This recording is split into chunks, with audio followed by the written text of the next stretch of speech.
Assalomu alaykum kanalimizning UFC muxlislari. Habib va Conorning jangidan so'ng UFC tinchib qolganga o'xshaydimi? Aslida esa tarix endi yozilmoqda.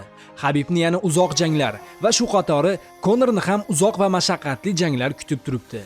Bugun sizlarga ikkita ajoyib UFC yangiliklarini tayyorlab qo'yganman. Mutlaq jangchilar chempionati. UFC chempioni Habib Nurmagomedovning otasi Abdulmanap Nurmagomedov irlandiyalik jangchi Conor McGregorni Dog'istondagi professional jangovar sambo bo'yicha jahon chempionatiga taklif qildi. Bu haqida Sovetskiy Sport xabar bermoqda. McGregor Las Vegasdagi UFC 229 turnirida Habibning raqibiga aylandi.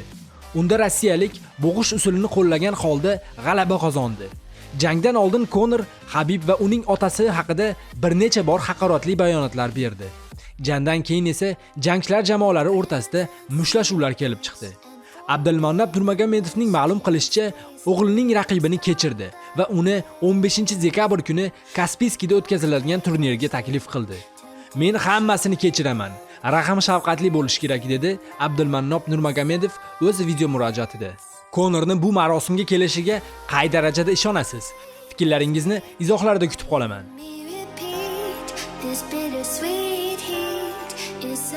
Do'stlar, bizning kanalimiz muxlislari UFC ga yaxshi tushunishadi. Bunga hech qanday shubham yo'q. Shuning uchun sizlarga shunday savol do'stlar. Habibning keyingi raqibi kim bo'lishi mumkin? Videoni pauzaga qo'ying-da, javoblaringizni kommentariyada yozib qoldiring. Biz esa do'stlar davom etamiz.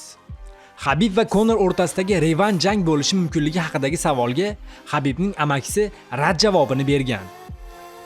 Conor Habibga qiziq emas. Habib u bilan hech qanday pulga jang qilmaydi. Unga revansh jang taklif qilishmoqda. Uning roziligi uchun $15 million taklif qilishdi. Biroq Habib yo'q deb javob qildi. Conor jang qilish uchun navbatga tursin. Boshqalar bilan jang qilib ko'rsin. Habib esa Tony Ferguson bilan jang qilib, so'ngra faoliyatini yakunlaydi deydi Alex Nurmagomedov. Do'stlar, agar Habibning keyingi raqibi rostdan ham Tony Ferguson bo'lsa, unda Habibga ancha qiyin bo'ladi. Tony Ferguson oddiy bolalardan emas do'stlar. Tony Fergusonni UFC olamida El Cucuy, ya'ni tungi arvoh deb atashadi.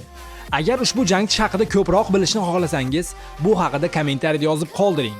Bizdan uzoqlashmang do'stlar.